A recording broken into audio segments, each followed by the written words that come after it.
Hello, it's Monday, October the 11th, 2010, and I'm Martin Smith with the Daily Outlook from MaxiForex. The dollar fluctuated against other major currencies to close at nearly the opening rate after the non-farm payroll came out a minus 95,000, worse than the expected 1,000, leading some to speculate that the Fed might be buying more of the debt after last Friday's data. However, the unemployment rate came out 9.60% better than the expected 9.70%. Nasdaq and Dow Jones strengthened by 0.77% and 0.53% respectively. Crude oil rose by 1% to close at $82.66 a barrel, and gold increased by 0.7% to close at $1,345.30 an ounce. No economic data is expected today. The euro strengthened against the dollar for a fourth week in the longest stretch of losses in almost 2 years, as bigger than expected US job cuts spurred speculation that the Fed will buy more debt. The euro dollar has touched 104 main resistance on the daily chart a couple of times. As long as it stays above 138.50, the momentum remains bullish. Overall, the euro dollar traded with a low of 138.32 and a high of 139.84. Today, ECB President Trichet speaks. The pound advanced against the dollar following the disappointing data out of the US.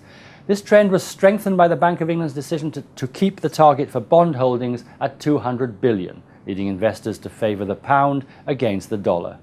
The pound dollar is still fighting resistance at 160. The uptrend will continue once it succeeds in crossing this line. Overall, the pound dollar traded with a low of 158.23 and a high of 159.66. No economic data is expected today.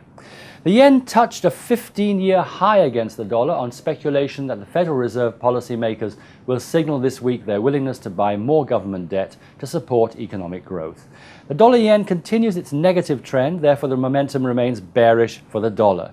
Main resistance on the 1-hour chart is at 83, with a possible climb to 84 if it succeeds in breaking this level. Overall, the dollar-yen traded with a low of 81.72 and a high of 82.56. No economic data is expected today.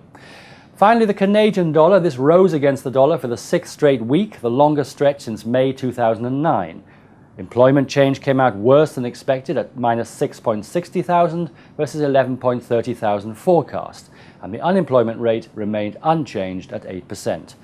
The momentum of the dollar CAD is still strongly negative for the US dollar. As long as the dollar CAD stays below 103.50 levels, the momentum is bearish. Next support on the 1-hour chart is at 100. Overall, the dollar CAD traded with a low of 100.68 and a high of 102.33. No economic data is expected today. That's it from me. Be sure to visit us at maxiforex.ru.